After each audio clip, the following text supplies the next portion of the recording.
Yeah, yeah, because I mean, I used to work in a coaching environment, coaching skiing, and I'd have several people in front of me, and they all had different comfort zones, and basically it was just for me that, like, I had a very simplistic viewpoint of looking at things, but it was just a clash of comfort zones. So someone might be comfortable about this, and then I'd have to be careful because everyone would be there for the week, and so I'd steer clear of politics and a whole range of things because we were there to ski and have a good time.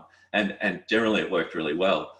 But I realized quickly that, people could, like, even though we're trying to create a group environment, I guess we're a team in a sense. Things could go right pretty quickly if there was one kind of person in the team that was like bringing the whole thing down, if that makes sense. Yep. Yeah, absolutely. And you can see that in sports teams, can't you? Like, I guess that's probably the most common example of teams gone good, teams gone bad, and you see that, and it's not necessarily just the players; it's the whole organizational structure, isn't it? Absolutely. I think people who think that what they see on the field is the team are misled. I think the performance of that team is, okay, there's a bit of it on the night element there, but actually the performance of that team is a really massive ecosystem. And you just look at, like, any conflict within that ecosystem, the impact that has on players on the night.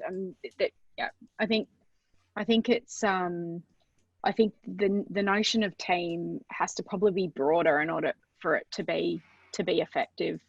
And yeah, Peter, I think your coaching skiing example is an example where we're all the conversation to talk about those sort of sensitive topics.